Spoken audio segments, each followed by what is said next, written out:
Eh bien, bonjour Père Patrick, et on est heureux de vous retrouver. Ça fait déjà depuis le mois de mars 2023, il s'est écoulé plus d'une année. Ah oui, Et, déjà. et c'est vrai que sur la chaîne YouTube, il y a des personnes qui réclament, qui sont heureux de vous retrouver pour avoir je ne vais pas dire commentaires, mais vos vues sur la situation, sur ce qui se passe. Et donc, on s'était vu à l'occasion de la béatification de la famille Ulma. Oui. C'était les deux. Il y avait deux grands thèmes dans votre dernière intervention. C'était la famille Ulma et Saint-Irénée comme docteur de l'Église. Voilà. Et là, je vois en parcourant un petit peu certains forums, il y a des questions d'actualité qui tendent à vouloir parler de l'avertissement. Alors, c'est quelque chose dont on ne parle pas beaucoup dans l'Église. C'est que c'est un sujet que vous avez déjà quand même évoqué à plusieurs reprises, l'ouverture du cinquième sceau de l'Apocalypse. Oui. Et donc, peut-être que vous avez quelque chose à nous dire à ce sujet. Est-ce que le Saint-Père, lui, pose des actes qui vont dans ce sens? Est-ce que l'Église avance vers cet avertissement, cette ouverture du cinquième sceau de l'Apocalypse? Il faut se laisser conduire pour être transféré et trouver une perfection.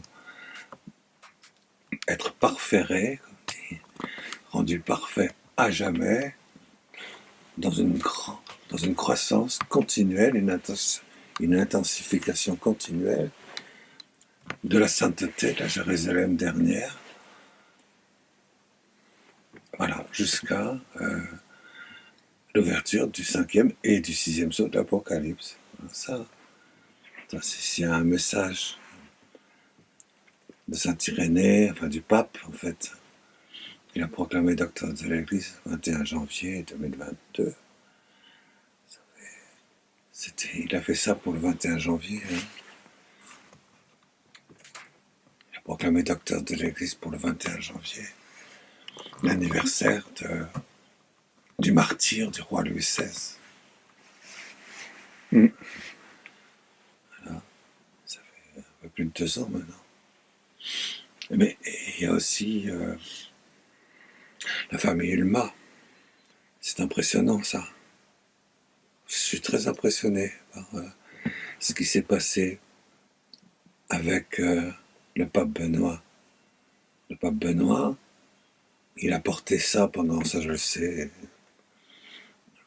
personnellement, je peux témoigner qu'il a porté ça depuis le temps où il était à la congrégation de la doctrine de la foi, à l'époque du pape Jean-Paul II, jusqu'à sa mort.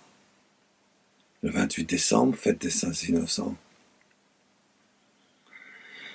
Voilà, il était soudé, un seul pape avec le pape François, hein, contrairement à ce que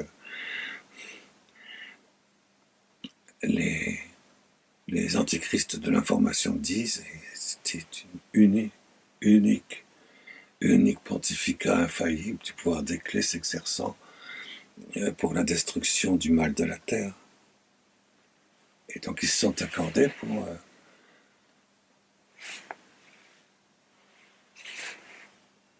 canoniser Nona, ce petit garçon qui n'était pas né et qui est monté sur les autels. Il est le premier à pouvoir être rendu présent dans toute sa fécondité surnaturelle et universelle à travers chaque messe, c'est ça. Nona et sa famille, ils sont 9.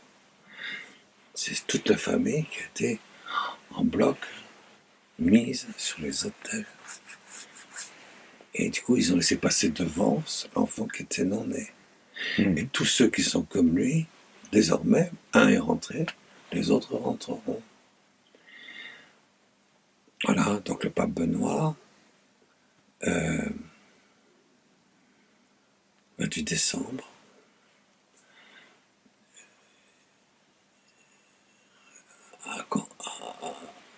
s'est accordé avec le pape François, et il en a vécu dans sa dormition, sa dernière dormition pendant 2 jours, il a donné la vie pour l'aujourd'hui, pour demain et pour l'éternité, pour que cette fécondité se... Et puis, donc ensuite, 31 décembre, il, il est allé rejoindre le Saint des Saints qui est au-dessus de toutes les gloires angéliques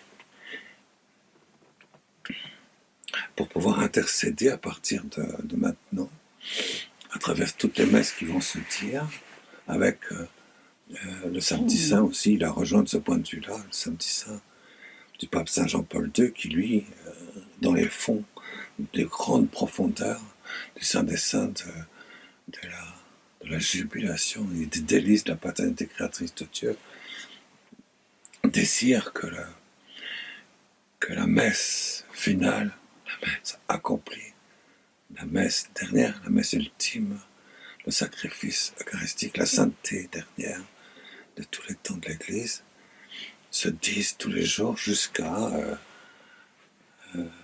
l'ouverture des temps. C'est une chose extraordinaire, vous savez, ça qui s'est passé, on ne mesure pas l'événement que ça représente. Alors, vous me dites, est-ce qu'il y a quelque chose de nouveau, c'est ça, hein? Mhm. Depuis.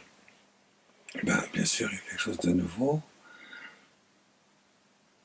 de très très important, comme toujours, ces événements qui ont une profondeur eschatologique plus importante, quand un événement dépasse tous les autres événements d'ordre eschatologique et divin sur un espace de 1000 ans, c'est bizarre, personne ne le voit. Je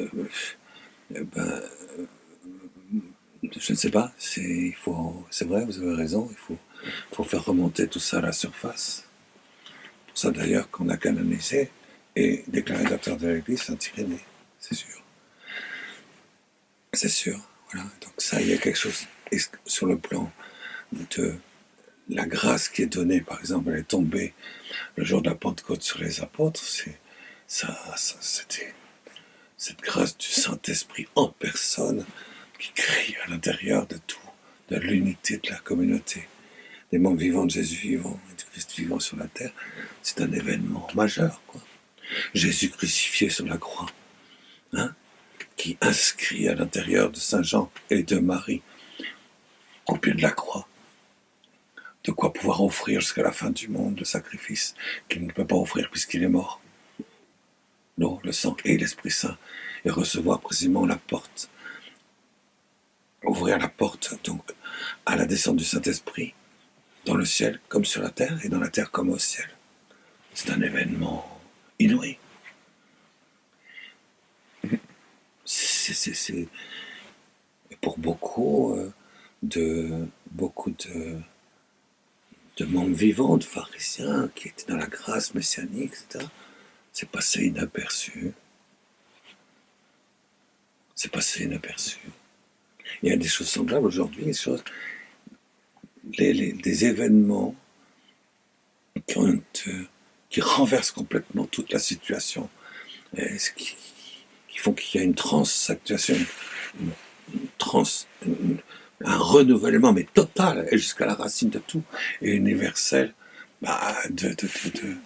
du temps, de la condition, de la nature humaine, de l'histoire.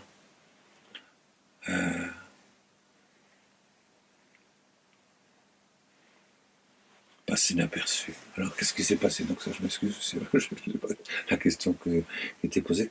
C'est-il donc passé quelque chose de nouveau, de très très important, bizarrement, que personne n'a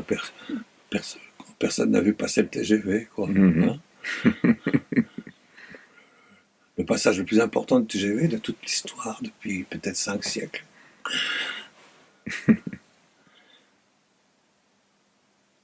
À votre avis, hein? Voilà, il s'est passé... Enfin, moi, je note en tout cas que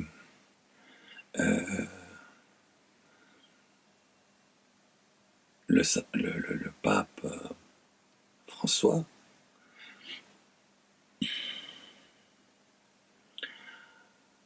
a scellé, c'était le 9 mai, donc le 9 mai de cette année 2024, il a scellé le temps de l'ouverture, de l'indulgence, c'est-à-dire de l'immaculisation de toutes les âmes humaines pendant 1 an. Tu dirais, c'est pas un événement très extraordinaire, puisque c'est déjà arrivé. Il y a une année sainte. Oui, mais seulement la différence, c'est que, toujours pareil, c'est pour ça que je parlais du 28 décembre du pape Benoît XVI.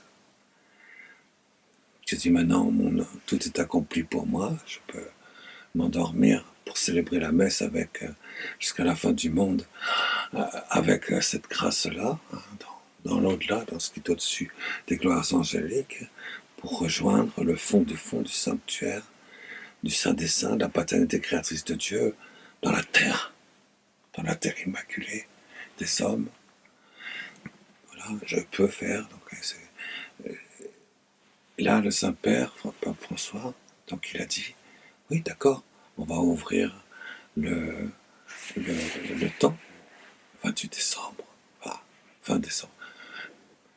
Et puis, on va le clôturer le 28 décembre de l'année 2025. 28 décembre, c'est la fête des Saints Innocents. Quelle est la chose qu'il a fait ensuite? Parce que ça se passe, c'est chaque jour. Hein. Eh ben, il a béni c'était hier, je crois, avant-hier. Une cloche. Il a béni une cloche. La cloche, ça représente pas seulement symboliquement, elle sonne et elle résonne jusqu'au fond, aux confins de l'univers et du monde glorieux angélique qui est au-delà de l'univers.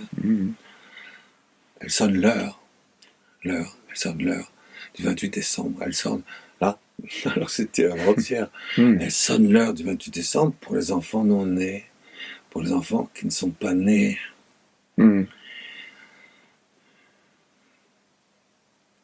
L'heure est arrivée. L'heure est arrivée de quoi? Que maintenant on ne peut plus, on ne peut faire que se préparer à l'immaculisation du monde entier avec ses enfants. Voilà. Et il a donc indiqué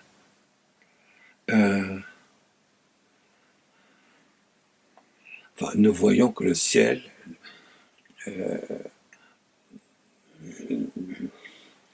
la Sainte Écriture, l'infaillibilité de l'Église, la grâce que nous expérimentons désormais en célébrant la messe, on voit que ça a des surabondances en nous, surnaturellement, qui n'ont rien à voir avec celles qu'on avait lorsqu'on célébrait la messe il y a 5 ans, ou il y a 3 semaines. Il y a quelque chose de nouveau. Hein. Les temps vont s'ouvrir. On parle quelquefois de l'avertissement. Nous, on n'est pas trop liés à cette manière de parler. Nous, notre manière de parler, c'est à partir de la révélation. C'est pas à partir d'apparitions, de messages, de messagers, etc. Non. C'est à partir de la révélation de la Sainte Écriture. Et puis, la révélation infaillible de l'Église qui dit que c'est l'heure et qui décide que cette fécondité doit s'actualiser, se réaliser en nous. Donc, au lieu de dire avertissement, nous disons ouverture du 5e sceau de l'Apocalypse. Parce que quand on lit effectivement Saint Irénée, on voit que l'ouverture du 5e sceau de l'Apocalypse est une grande préparation, la plus importante de toutes les préparations, depuis la fête de la préparation en laquelle Jésus est mort, puisque c'était la fête de la préparation de la Pâque. Bien, là ici, une préparation c'est depuis 7 jours d'il y a 2000 ans, c'était la fête de la préparation, il y a une préparation. Et le Saint-Père vient de sceller le temps, la signification, la profondeur et aussi la manière de rentrer dans cette préparation des plus grands événements. L'ouverture du 5e sceau de l'Apocalypse. Alors, donc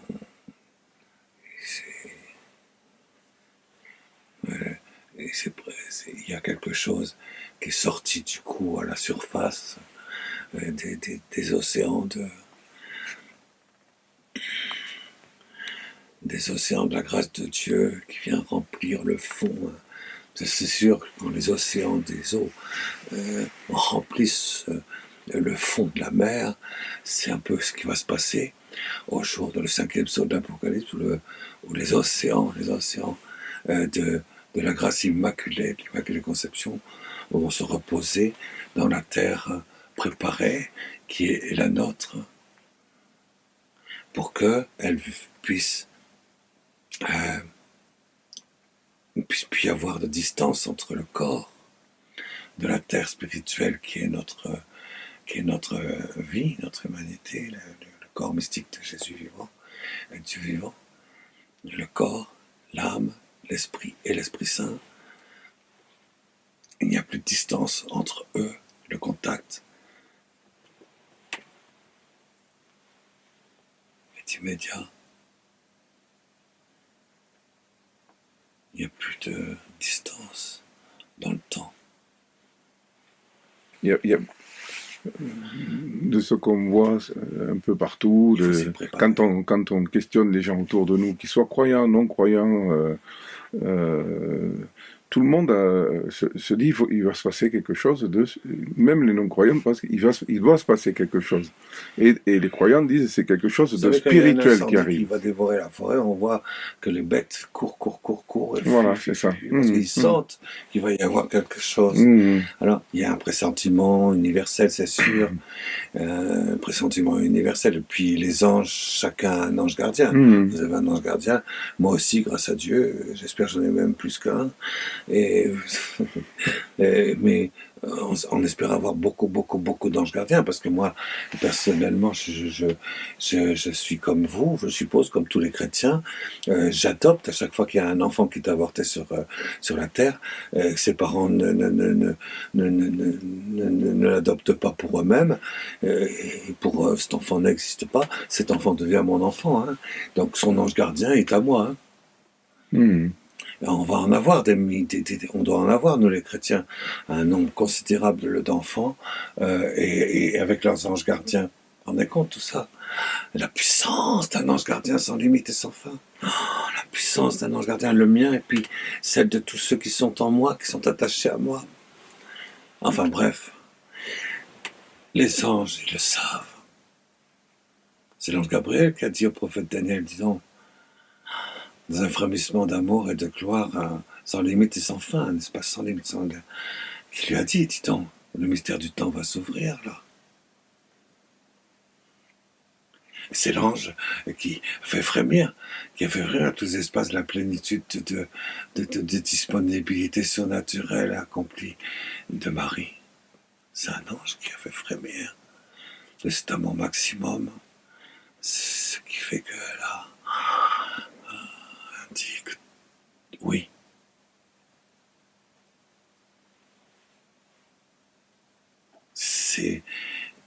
Et donc c'est normal qu'il y ait comment dire, un pressentiment.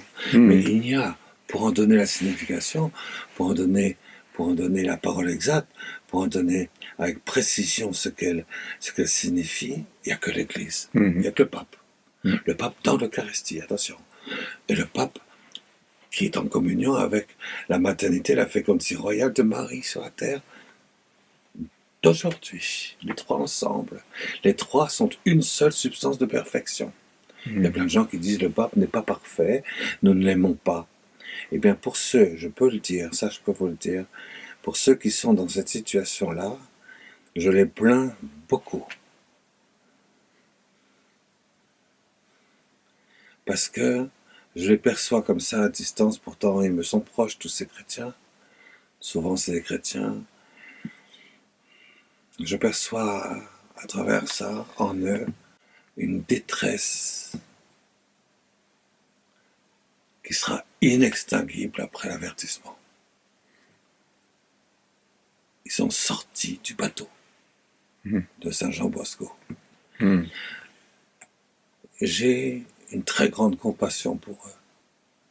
Cet aveuglement est inexplicable. Cet état de crispation avec l'esprit du monde à l'état de surdité substantielle est inacceptable.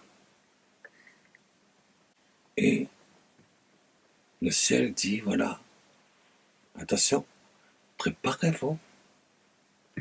Préparez-vous. Mais comment donc se préparer alors? Oui. Je vous aurais posé la question. Je sais pas. Je vous aurais posé la question. Non, mais tu la poses de quelle manière? Mais comment on pourrait se préparer?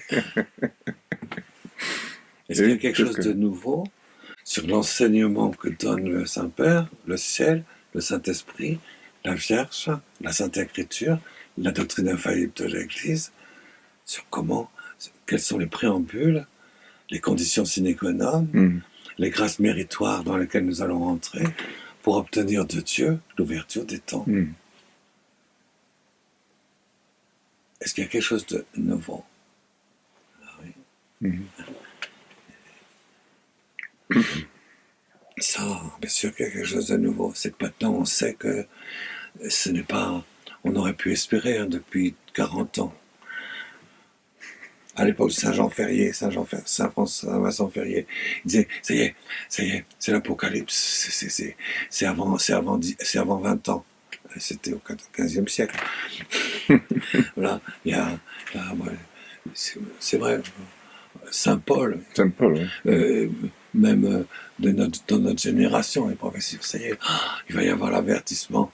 Comprenez, bah oui, mon Dieu, regardez l'apparition de Fatima, le secret de Fatima, le secret de Lourdes, le secret de Saint-Sébastien, à Fisso. Tous ces secrets, ben là, ça y est, ça peut pas être. Et même il y a des gens qui suggéraient des dates, des signes, des préambules, Bon, ben maintenant, on n'a plus à tergiverser. C'est ça. Donc, branle-bas de combat. Aux armes. On prend les armes qu'il faut pour détruire et réduire en poussière d'une manière incarnée, hein, attention. Hein. Tout ce qui s'oppose à ça, en nous. Et dans les enfants que nous avons adoptés, qui sont attachés à nous. La préparation,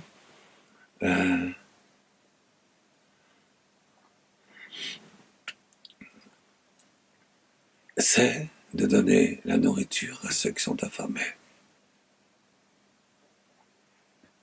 Dans les enfants avortés. Ils sont affamés. Alors eux, cette proximité surmultiplie 1000 fois et 10 000 fois ce désir de recevoir de la part de l'Église la présence réelle de l'accomplissement de la sainteté de l'Eucharistie. Ça. Et d'être indifférent à ça, c'est sûrement... Ce sera sûrement gardé au jour donc, de l'ouverture du 5e psaume de l'Apocalypse, qui durera une demi-heure, comme la chose la plus horrible de notre cruauté substantielle chrétienne. On s'y prépare en adoptant, en pénétrant, en faisant l'union, en visitant l'âme de chacun d'eux, chaque fois qu'il y a un avortement, vous rendez compte. Et en principe, bien sûr aussi, si c'est nos propres enfants. Je connais, moi,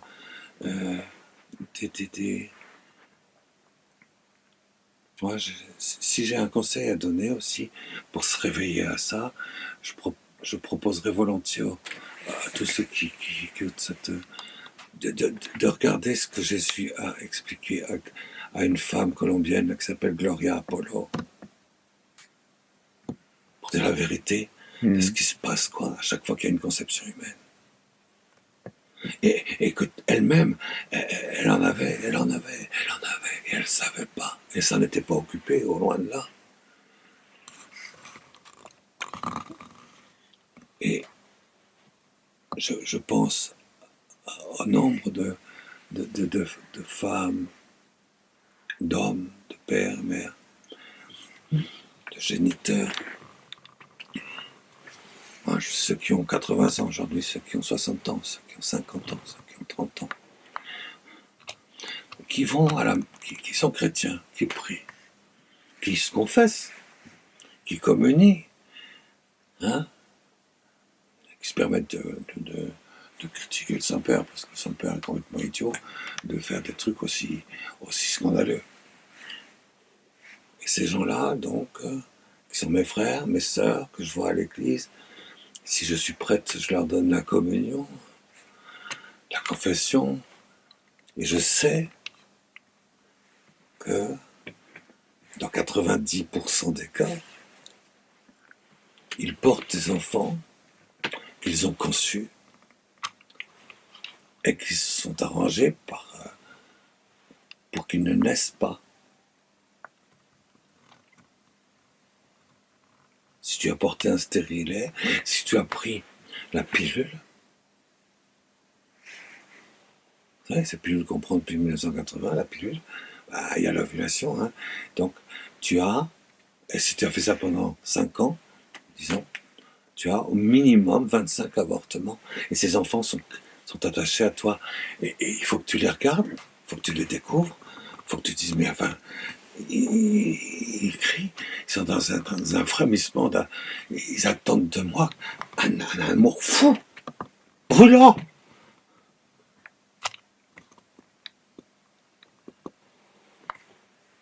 Et je ne peux plus communier si je continue à ne pas les regarder, à ne pas regarder la vérité.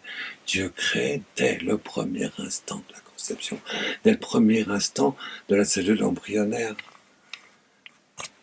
Voilà ce que nous a suggéré le pape Jean-Paul II, Benoît XVI et celui-ci. Il dit c'est dès le premier instant. C'est pas un dogme. N'empêche que ça signifie que l'immense majorité des femmes qui sont croyantes, qui espèrent aller au ciel, comme Gloria Apollo pensait qu'elle irait au ciel, ne peuvent pas y aller. C'est directement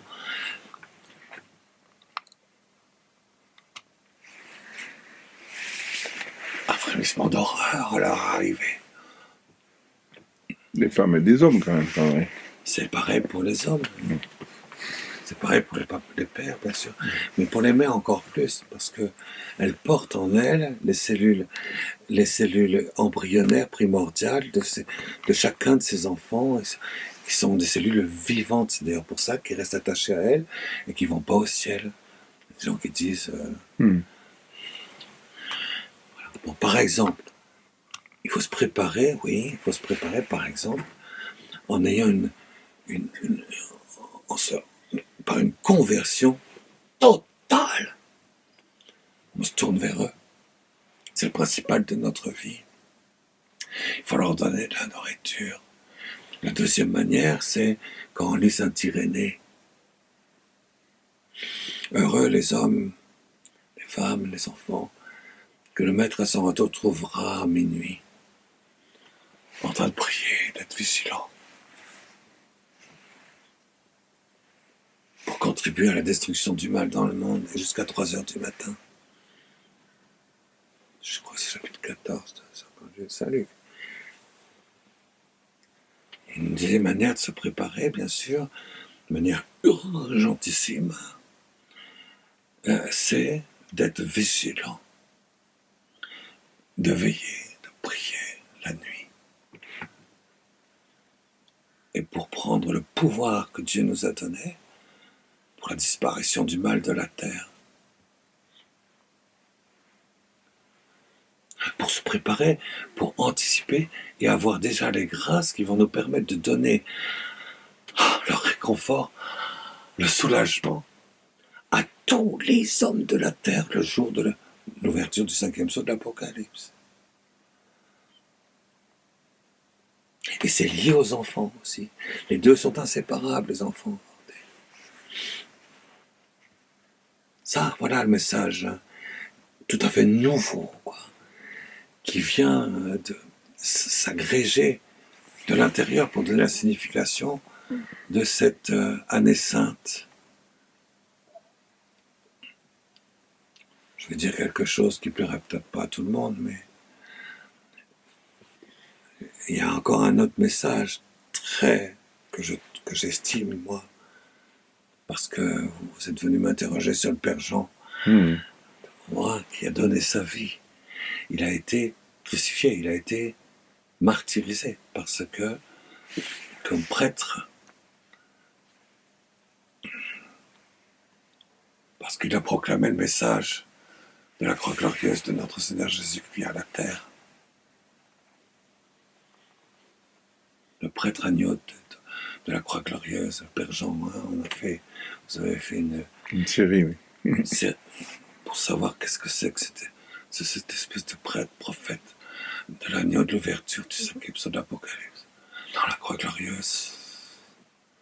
Nous fêtons le 50e anniversaire, quand même. En rentrant dans l'année 2025, l'année sainte, on va fêter le 50e anniversaire de l'appel du Fils de l'homme à la terre en 1975, qui était une année sainte aussi. Cette année sainte 1975 a jeté un germe dans l'Église de la terre qui doit se préparer et qui doit élever la croix glorieuse, comme a dit Sainte Thérèse de l'Enfant Jésus, comme disait Marthe Rouin, comme disait le Père Amajon, dans la terre de France, terre infidèle. Ça, c'est le germe a été mis dans le cœur. C'est pour ça que des croix ont été mises un peu partout. Mais intérieurement, on construit avec le monde angélique des croix glorieuses jusqu'au fond des frontières ioniques qui sont au-dessus de nous. Cette croix glorieuse, vous voyez, le germe est donné, et il s'est déployé, c'est spirituel, hein, c'est surnaturel, hein, c'est théologal, ça transforme notre prière, hein, d'être lié à la croix glorieuse. L'alpha est donné en 1975, et 50 ans après, jubilé, c'est 2025, c'est l'année sainte. Parce que l'oméga, c'est la manifestation de ce qui a été germé dans l'alpha d'un jubilé, 50 ans après. Ça aussi, c'est quelque chose qu'on doit de totalement nouveau, ça. C'est quelque chose de nouveau. Vous ne le verrez pas, hein, proclamé par ouvertement. Hein. Pourtant, quand Jésus, le Fils de l'homme, sur les nuits, est venu sortir de l'Eucharistie à l'intérieur de l'oratoire de Saint-Joseph glorieux, sortir, il a être, et il s'est manifesté dans les odeurs et les parfums de la vie embryonnaire. L'Antichrist, dit Saint Irénée, extraordinaire, il dit il cite Isaïe, je crois qu'il dit que simplement que l'Antichrist, il prendra dans ses mains l'œuf pour les écraser, la vie embryonnaire. C'est ça pour l'Antichrist. Tout est basé là-dessus, le secret de Fatima, c'est ça. Une fois vous êtes venu m'interroger, je m'en rappelle, c'est le secret de Fatima. Mais le troisième secret, c'est quoi? C'est ça. C'est ça. C'est ça.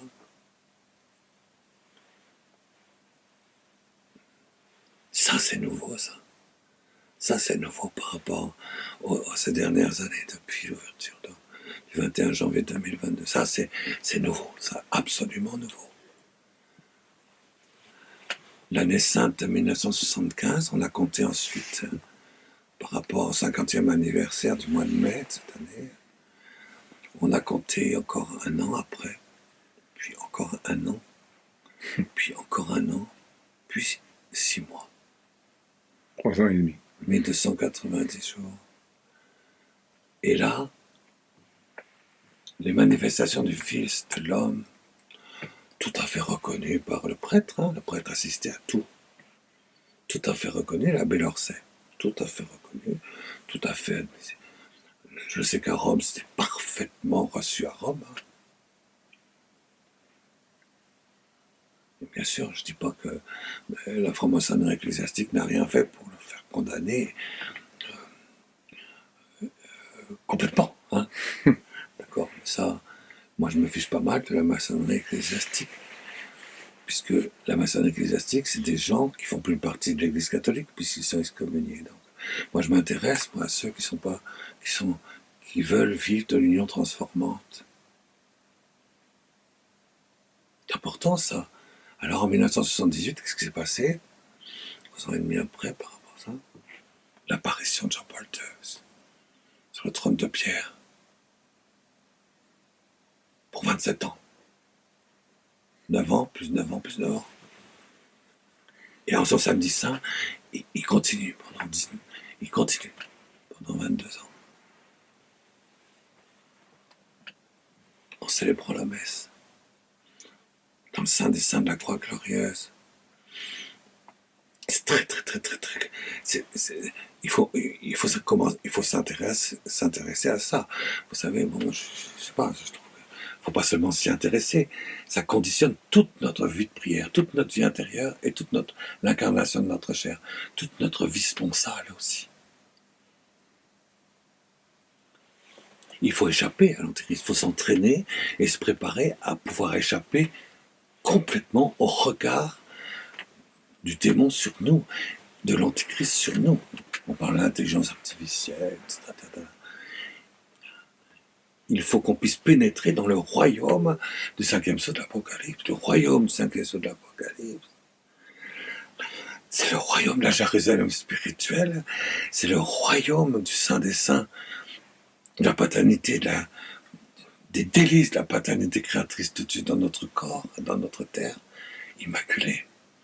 Il faut qu'on puisse reprendre possession de notre mémoire, de notre liberté, de tout ce que nous sommes nous-mêmes, alors qu'on n'a pas encore de cerveau, alors qu'on n'a pas encore de cœur qui bat, alors qu'on n'a pas encore des organes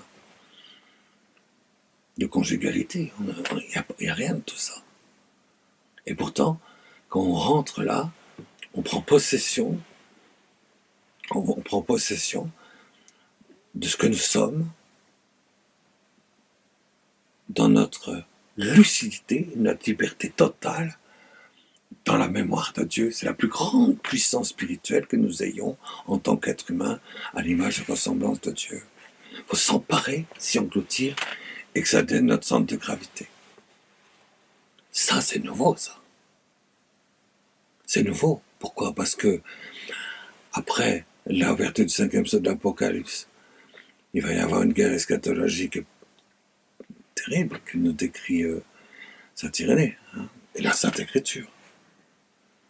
Et si nous ne sommes pas trouvés refuge dans ce centre de gravité où ils ne peuvent pas nous voir, ni nous atteindre, nous ne ferons pas partie des enfants du monde nouveau pour le réengendrement de la terre dans le royaume du Sacré-Cœur de Jésus. Voilà le message du Saint-Père. Vous savez, là, je vois que vous êtes médusé et vous ne me posez plus aucune question. On est sec, vous savez. Donc il y a le lieu, vous venez de le décrire, et le moyen. Les éléments qui sont donnés, c'est quoi ? C'est que le Saint-Père a dit explicitement, enfin, oui, pour ceux qui veulent bien comprendre, le Saint-Père, la messe, le ciel, la terre, les enfants et nous n'avons qu'une seule perspective, une seule espérance, c'est l'unité.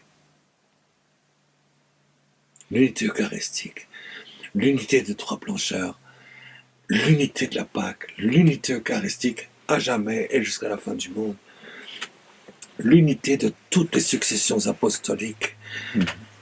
Parce qu'à ce moment-là, du ciel à la terre, cette unité pourra descendre du ciel à la terre et nous assimiler et produire la grâce que nous allons recevoir. Et c'est pour ça que le Saint-Père, on est tous suspendus sur tous les démons. Hein. Sur tous les démons, suspendus. Il n'y a aucun événement de guerre ou de guerre atomique, etc., qui ne s'explique en dehors de ça. C'est le seul motif des événements du brouhaha géopolitique. Il faut, quand le Saint-Père, donc, sera débarrassé de toutes les entraves, parce que quand quelqu'un a une pensée négative sur le Saint-Père, sur l'Eucharistie, ou sur l'Apocalypse de la royauté, de la Saintissime Bambine, glorieuse, qui engendre en nous cette grâce embryonnaire.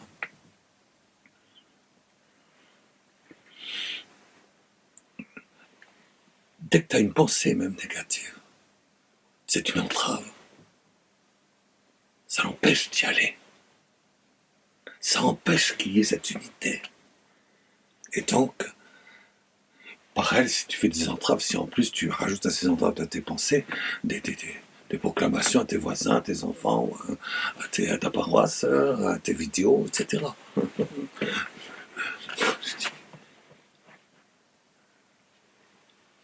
Ça, si tu empêches ça, tu es un antéchrist. Dans tes actes. Non, aucune entrave. Il faut qu'il y aille. Et à son retour, à ce moment-là, le chemin de croix descendant. Autour de Moscou, vous voulez dire. Quand le pape il faut qu'il y ait cette condition de l'unité des chrétiens. Voilà. Elle doit se faire pendant l'année sainte. Parce que de temps maintenant. Le sceau qu'il a établi, il a quand même fait un sceau, une bulle. Il le dit explicitement. C'est lié à ça. On sent bien que pour lui, c'est une préoccupation depuis le début de son pontificat. Et c'est la préoccupation il œuvre de tous les patriarches, de toutes les églises orthodoxes. C'est la préoccupation de tous. C'est ce pourquoi Poutine a demandé au pape de consacrer la Russie, la grande Russie, au cœur immaculé de Marie, selon sa demande à Fatima. C'est Poutine qui a demandé au pape de faire ça. Et le pape a solennellement, avec tous les successeurs des apôtres, fait cette consacration de manière valide, propitiable, solennelle. C'est l'événement qu'on attendait depuis 1917. C'est lui qui l'a fait pour qu'il puisse y avoir précisément ce triomphe de Marie dans l'unité eucharistique de la Pâque, et que l'ouverture des temps puisse se faire, et que le royaume de Dieu puisse être établi sur la terre. Le royaume de Dieu puisse être établi dans la conception de chaque être humain. Un réengendrement de toutes les conceptions humaines dans la Pentecôte, la deuxième Pentecôte. C'est pour ça que j'aime beaucoup ce qui est sorti aussi, donc depuis 2 mois à cette occasion, c'est ce qu'en dit Saint Jean Bosco. Jean Bosco, il le dit, il y a eu une Pentecôte il y a 2000 ans, puis il y aura une deuxième Pentecôte, c'est l'ouverture du 5e sceau de l'Apocalypse. Et après cette Pentecôte, il n'y aura plus d'autres Pentecôtes jusqu'à la fin du monde. Donc le pape, il a dit explicitement que c'est à ça qu'il faut se préparer. Je ne sais pas s'il y a beaucoup d'âmes pieuses qui ont entendu ça. Je sais pas. J'en ai pas l'impression. C'est basant, parce que ça passe comme l'eau sur les plumes du canard, celui qui s'occupe pas de sa vie, sa conception et de ses enfants. C'est sûr, dérivé, ça se cristallise, on botte en touche sur d'autres devoirs d'État. Vous savez, il faut connaître un petit peu l'histoire de l'Église contemporaine, quand même. C'est en 1990 et 91 que pour la première fois, depuis 2000 ans, dans l'histoire de l'Église, avant c'était strictement interdit. Le pape Jean-Paul II a engendré l'origine d'un germe d'éternité pour la sanctification, la justification, la grâce sanctifiante, qu'elle puisse s'écouler dans les âmes des enfants non nés et avortés. La première fois, c'est fait. Diocèse de Toulon, ad expérimentum. C'était le père Robert, qui faisait partie du prieuré de Cotignac, dans le Haut-Var, qui avait demandé, et c'est parti, c'était revenu, effectivement. Et donc, Rome, le pape a dit, très bien, on va pouvoir... Les portes sont ouvertes pour que la messe puisse être dite, surabondée en grâce, qui se répandent dans l'âme des enfants pour lesquels on aura donné un nom, pour qu'ils puissent être incorporés. Cette grâce gloriosissime de l'incorporation au corps mystique vivant de Jésus vivant et entier, dont ils vont devenir les membres alors qu'ils n'ont pas pu recevoir le baptême. Ils ont proposé 2 dates, donc 2 dates ont été autorisées. Le 28 décembre, bien sûr, fête des Saints Innocents. Pour ça qu'il y a franchement, par rapport à ce qui se passe maintenant, parce que là, il y a l'insistance sur le 28 décembre. Évident. Et puis, Saint-Michel-Archange, 29 septembre.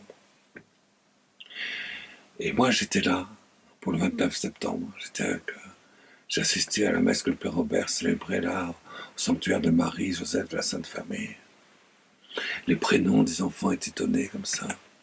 Des lumières, un pèlerinage silencieux s'était opéré.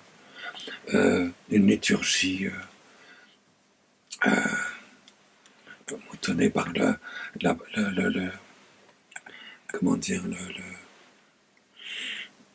le conseil diocésain de liturgie.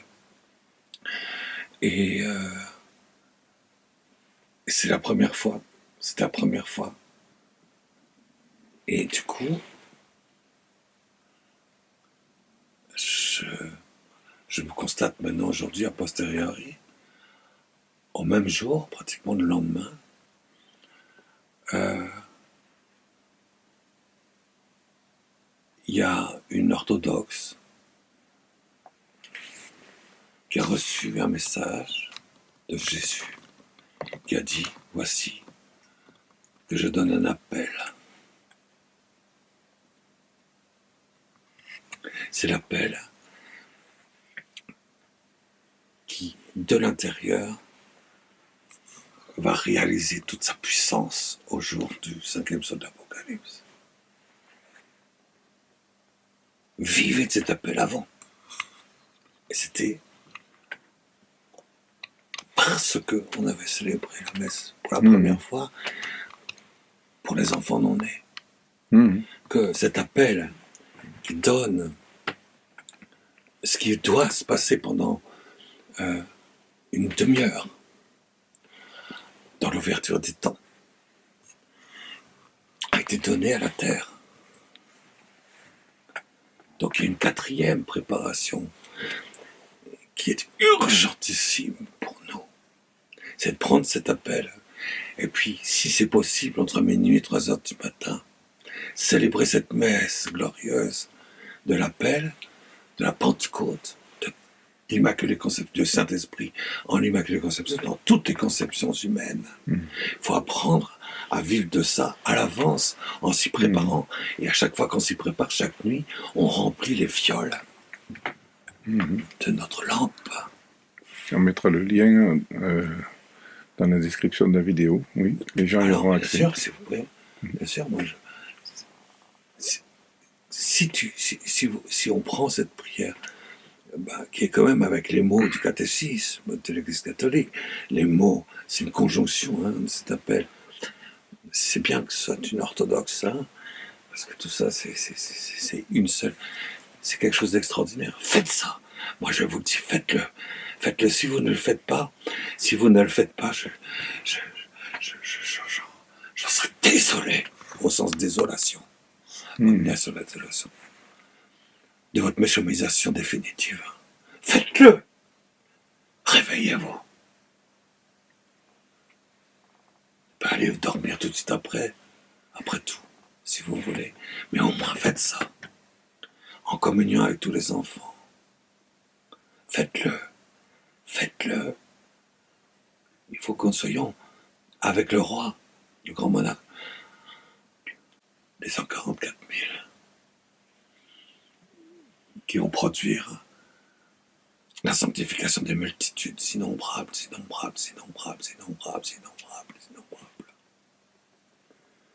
Nous avons autorité. Cette prière d'autorité de la nuit, elle n'est plus facultative.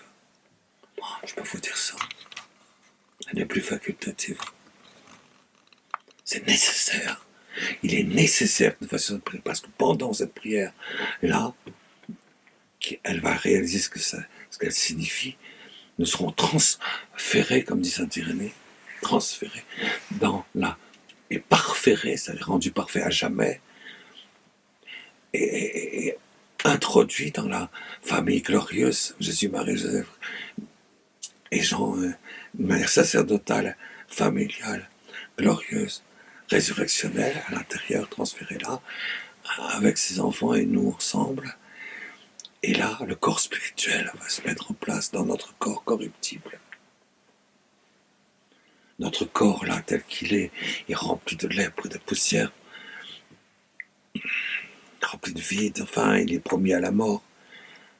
Eh bien, il faut que nous sachions, tout le monde doit savoir aujourd'hui, que nous ne mourrons pas.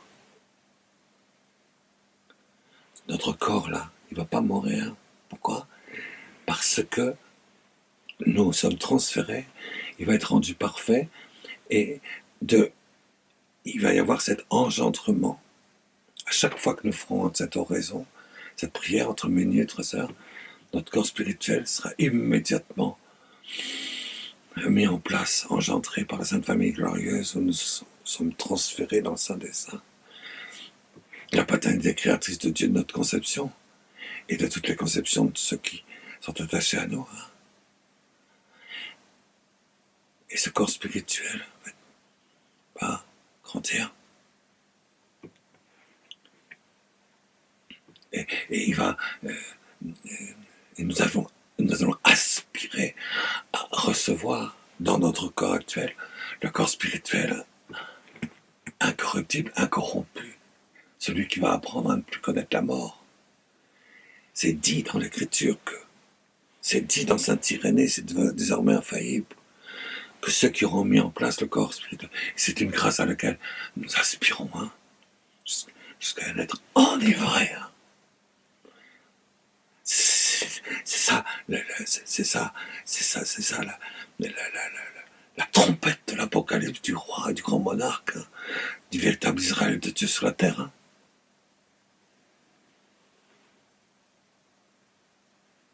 Quelqu'un qui est passé l'autre jour dit, bon, vous savez, maintenant je vais mourir, 78 ans, plus pour longtemps. Il me dit, là, son épouse, je dis, pas du tout, vous n'allez pas mourir. Pas du tout, vous n'allez pas mourir, puisqu'on ne va pas mourir, puisque c'est d'ici, le ciel va s'ouvrir, puis j'espère que vous allez vous préparer, et donc vous ne mourrez pas. On ne va pas mourir. Il faut lire saint Irénée, quand même. C'est une doctrine infaillible. 21 janvier 2022. C'est quand même. Et justement, comptez encore la troisième année, la demi-année, et on y est. Au plein jubilé du Saint-Père. Hein, ce qui se dit, ce que nous savons, ce que nous devons savoir, c'est que il va falloir que à l'occasion, on s'y prépare. Et donc le germe y est.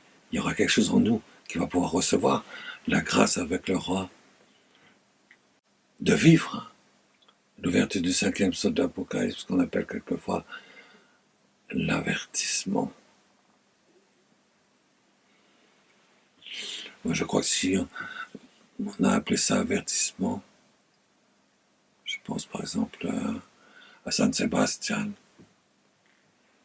Oui, parce que la Sainte Vierge, quand vous êtes le secret de Fatima, le troisième secret, aime le troisième secret.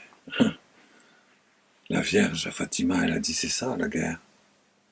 La troisième guerre mondiale, c'est sur ça concerne la sponsalité et la création de l'âme.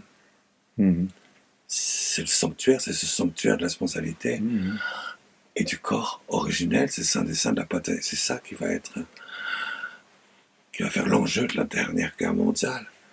Et puis à la dernière apparition, elle a fait comme ça, sauf que c'était en espagnol, en portugais, c'était pas en italien, mais elle fait comme ça.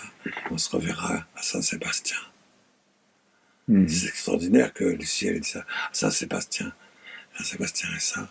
Effectivement, le secret de Fatima devient explicite à Saint-Sébastien, à l'ouverture du concile. Garabandal, quoi. En fait, ce qu'on appelle Garabandal. Sébastien. D'accord. C'est pour ça qu'on est d'accord. On n'est pas pour les apparitions, les messages. Ce qui compte pour nous, c'est la doctrine infaillible, c'est le Saint-Père qui compte pour nous. Et la doctrine infaillible. Voilà. Mais que les apparitions viennent nous en confirmer les éléments explicites donnés par le Saint-Père, très bien. C'est un aviso. Pourquoi c'est un aviso? C'est un aviso parce que ça nous avertit qu'on n'a plus désormais qu'une seule génération avant le pouvoir absolu de l'Antéchrist.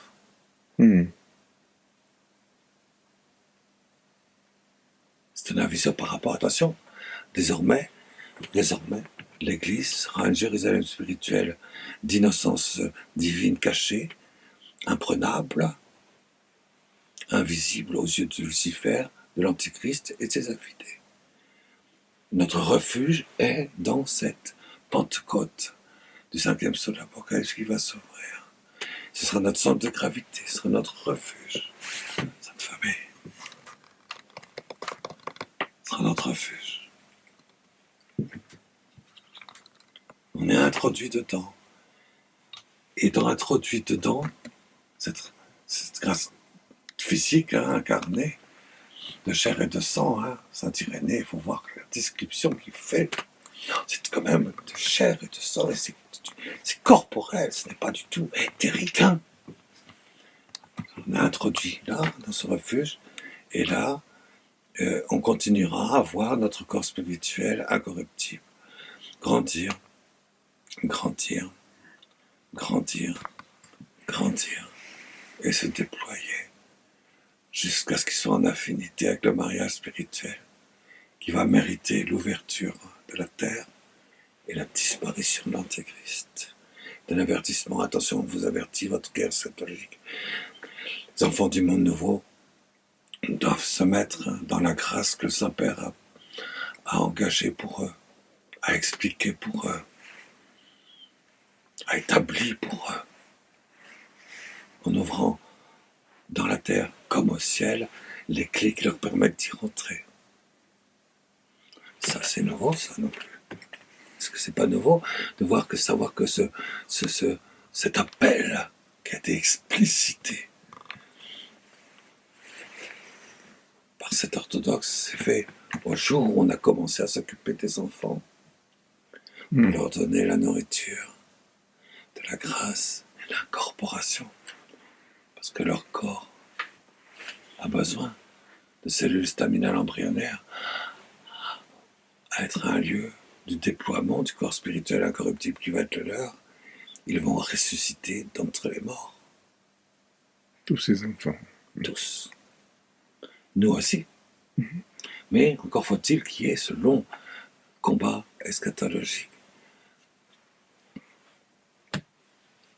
jusqu'à l'ouverture du 6e sceau de l'Apocalypse, qui verra la résurrection de tous les justes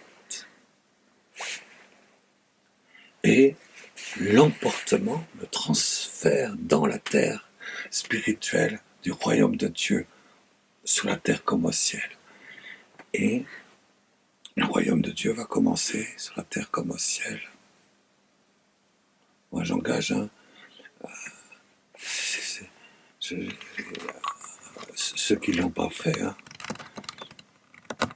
à prendre cette prière, cet appel-là, mot à mot, parce que, attention, c'est des mots qui viennent du ciel et qui sont corroborés et consolidés par la doctrine du catéchisme de l'Église catholique quand même. Donc ils réalisent ce qu'il signifie. Si vous pouvez faire ça toutes les nuits, ça suffit, levez-vous. Allez vous recoucher une fois que vous l'avez fait. Mais vous ne pouvez pas passer une seule journée sans le faire. C'est le péché par omission, là, c'est ça qui est la cause de tout le mal qui se fait dans le monde. Le péché par omission, c'est ça, la seule cause de tout le mal qui se fait dans le monde.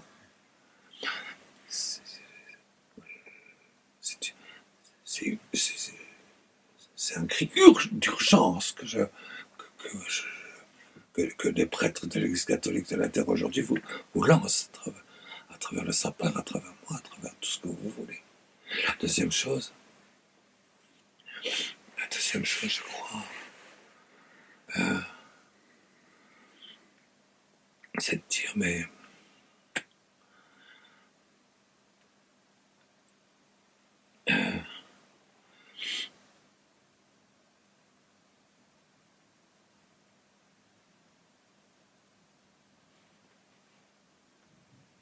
si il y a 2 ans, et puis ça fera 3 ans et demi dans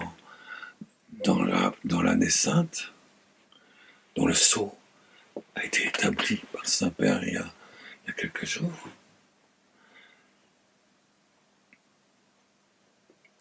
Mais enfin,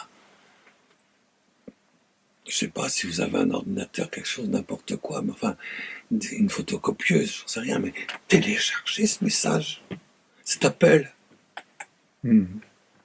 Et puis dites-le en oraison, dans l'une transformante, dites-le avec la plus grande ferveur, qu'en ont 1000 et 10 000 fois les enfants non-nés qui sont attachés à vous. Dites-le! Vous verrez que la 2e fois que vous le direz, puis la 3e fois que vous le direz, si vous le dites 1 fois par jour, si vous le dites 2 fois par jour, c'est encore mieux. 3 fois par jour, c'est mieux encore. À chaque fois, c'est une messe. Mais si vous le dites entre minuit et 3 heures, alors là, vous faites partie de mon cœur. Ah, ça oui. Il y a des gens, comme le père Montfort, vous savez, le Nigeria, qui ne se nourrit plus que de l'Eucharistie. Moi, je l'aime beaucoup, j'ai célébré avec lui. Avec la retraite qu'il faisait, je fais partie de son mouvement, parce que... Et maintenant, il ne se nourrit plus que de l'Eucharistie, rien d'autre. Et il célèbre, lui, ça. C'est en communion avec lui. Et il y a, je crois, 100, 200 prêtres qui sont avec lui dans son mouvement. Et on est nombreux à faire ça. Et moi, je rentre très volontiers avec ça, avec eux. Et je dis, bien sûr qu'il faut qu'on vive de minuit à 3 heures. C'est ça qu'il dit. C'est Jésus, son évêque, et le pape Benoît XVI. Ben oui, entre minuit et 3 heures. Célébrer la messe pour ça.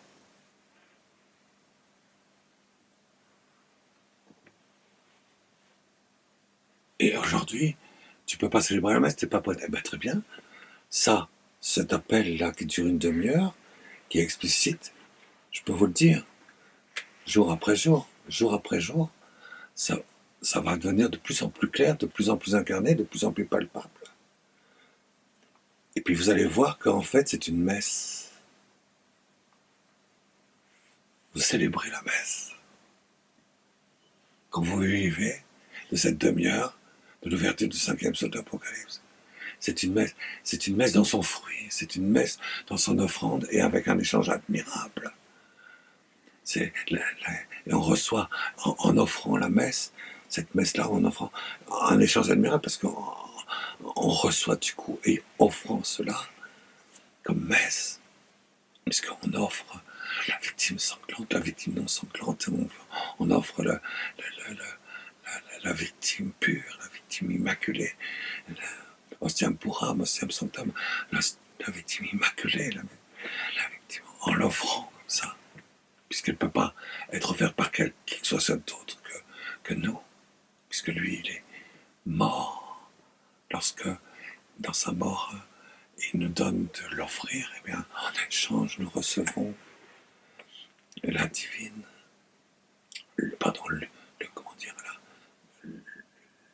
l'unique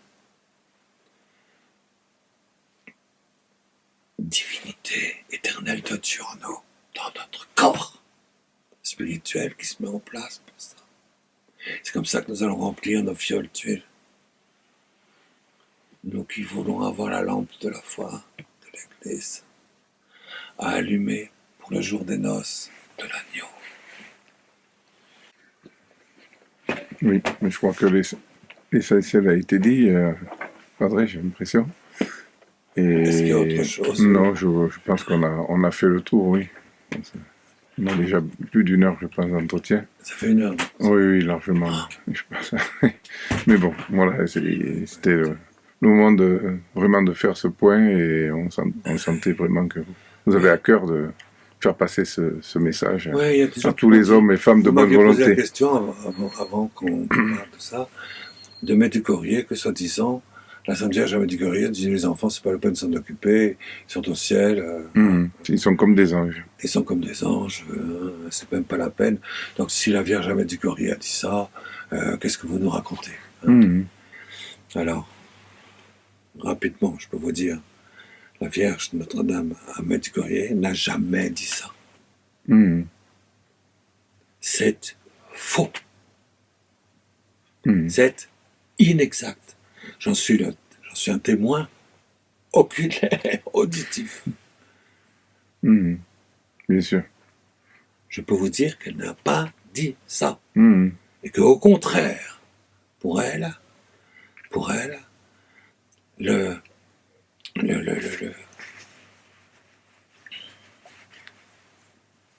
vocation sacerdotale de la Croix glorieuse nous engloutit dans cette nécessité d'intégrer précisément l'ouverture du 5e psaume de l'Apocalypse avec les enfants. Bien sûr, c'est évident que la Sainte Vierge ne dira pas le contraire. Je peux vous le dire ça. Bien sûr. Donc ceux qui disent que la Sainte Vierge a dit nous en occupez pas, ils sont au ciel, c'est terriblement douloureux à dire, mais ceux qui disent ça, ils répètent des erreurs, un mensonge immonde.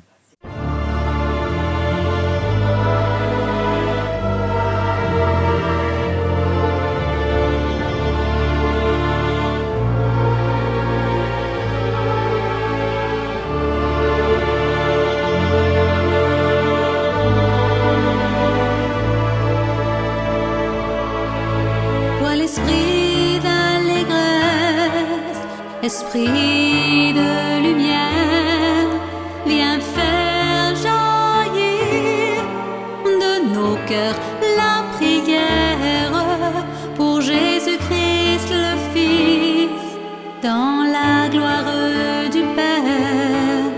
Tu es le feu ardent qui réchauffe et éclaire. Tu es l'ami, celui qui nous révèle l'amour de Jésus-Christ, qui nous conduit au Père.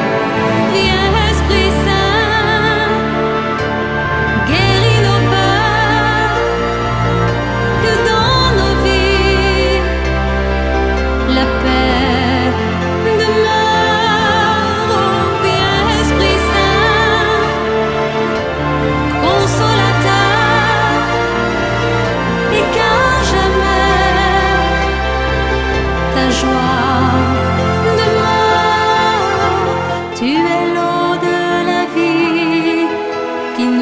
nous a fait renaître par le baptême. Tu crées un nouvel être, c'est toi qui purifie et qui nous libère. Toi la source éternelle, abreuve notre terre, que dans la joie nous allions vers nos frères, les blessés de la vie, ceux qui sont incompris. Viens Esprit Saint, lave nos cœurs, que dans nos vies l'amour demeure. Viens Esprit Saint, ouvre nos yeux, que dans nos frères nous voyons Dieu. Tu es souffle nouveau, brise légère, vent tempêtant, tu pousses nos frontières pour partir au grand large, vers de nouveaux rivages. Toi l'esprit d'unité renverse nos barrières. Chrétiens unis, œuvrons dans la prière. C'est le souhait de Jésus, son ultime prière. Viens Esprit Saint, unis nos cœurs dans le travail pour le Seigneur. Viens Esprit Saint, fortifie nos liens, que pour le monde nous soyons